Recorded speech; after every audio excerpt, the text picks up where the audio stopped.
Here at the Metropolitan Correctional Center at 77 West Van Buren in the Chicago Loop, and we're here today to talk about the public project I proposed for this site.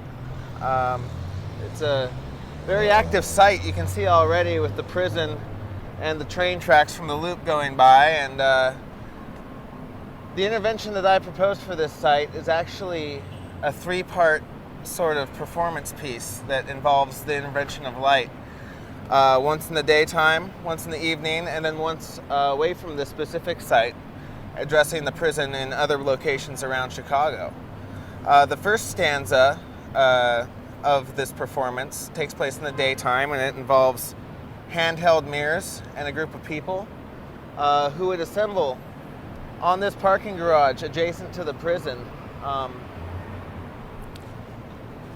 The parking garage is visible from the prison windows, which is something that the plaza is not because of the way that the prison's built.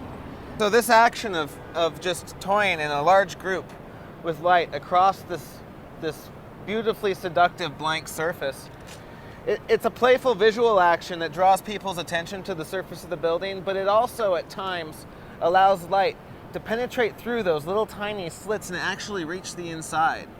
And through an action like that, that's sort of a metaphorical action also. It's bringing part of the outside inside and really breaking down the construction of this barrier. So a big portion of the daytime stanza is meant to address that notion of communication. There's these 5-inch wide windows that were designed in to create a containing structure that wouldn't let the outside in and would keep what was inside concealed from what's going on outside. It also keeps prisoners from the ability to escape the building. The windows are inset quite a ways, and it restricts the prisoner's ability to view the plaza below also. So in creating a public project for the site, it seemed really important to me not to just try to put a piece of sculpture directly in the plaza, because I wanted to create something that would be a benefit to both the community inside the prison as well as the community outside, and most importantly, create dialogue between those two places.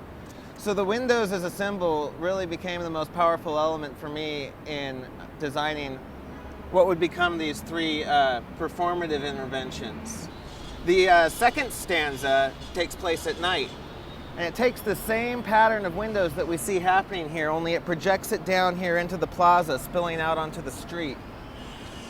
This sort of creates a reflected environment of the world that we're seeing up there. And in that stanza, I'm inviting viewers and participants to come and just simply stand in those slots of light and meditate on the surface of this prison, as I have a lot of evenings in the past. Second intervention is planned to take place for a number of hours in the evening once it gets dark, on the same days that the daytime reflection would take place.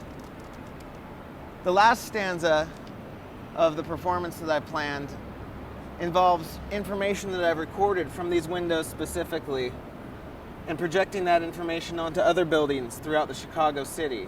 This building just seems very, very camouflaged to me in the downtown setting, and so all three stanzas were created to gather and communicate awareness of the role of the prison in society today, and just invite community people to ponder what that role is going to continue to be in our society as it grows and changes.